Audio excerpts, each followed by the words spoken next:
19-year-old Callom Taylor from Sheffield was your definition of a demented person. He was so far lost in his own actions of hurting people that he had all the makings of a serial killer. Between November 9th, 2021 and January 19th of this year, 19-year-old Callom Taylor went on a mission to cause as much pain as possible to people he wanted to hurt them.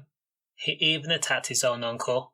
He also stabbed 2 neighbours and wounded a person who just happened to pass by.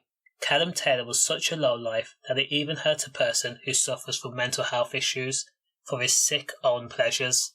His first offence took place against a man with mental health issues who was visiting the same block of flats where Callom Taylor's uncle lived when he was hit by him.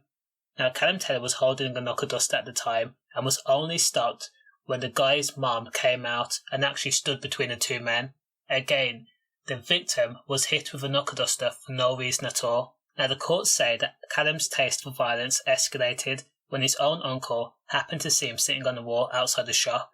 At the time of the incident, Callom's own uncle didn't recognise Callom until Callom started following his uncle armed with a weapon. Before the attack, Callom says, "You're taking the piss out of my sister and getting away with it." At that point, it was then that the uncle knew it was Callom. Now, initially, the uncle tried to run away, but Callom chased him down and threw him to the ground. The 2 men tussled, and Callom's uncle actually used his arms as self-defence, trying to block the blows.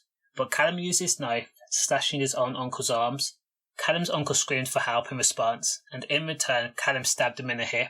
After the incident, Callom ran away, and his uncle ran to a nearby school until the ambulance was called and Callom's uncle was transported to hospital. Now, Callom's uncle sustained serious injuries, so much so that he required surgery on his arms. Now, Callom then targeted his 2 neighbours after his bike went missing.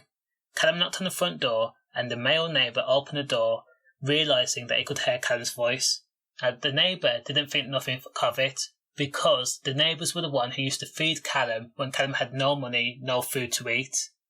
So the neighbour opened the door and saw Callom standing there. He was disguised in a mask, and all you could see with his eyes. The neighbour commented that his eyes looked evil, and that's when Callom just barged in and started attacking. He stabbed the male neighbour multiple times, and that's when the female neighbour happened to see what happened, and then she begged him to stop. In response, she was stabbed herself multiple times. Now, luckily, the female neighbour had a quilt wrapped around her, and that protected her from some of the blows. Once she begged and pleaded, the neighbour was stabbed again, and then when Callom left, well, before he left, he actually stabbed the male neighbour on his exit. Callom was jailed for 23 years. 18 of those years he has to serve in a prison cell. 5 of those years will be on licence. During the court case, when he spoke to a doctor, he also told doctors that he enjoyed hurting people. Again, there's no saving a guy like this. Stay safe.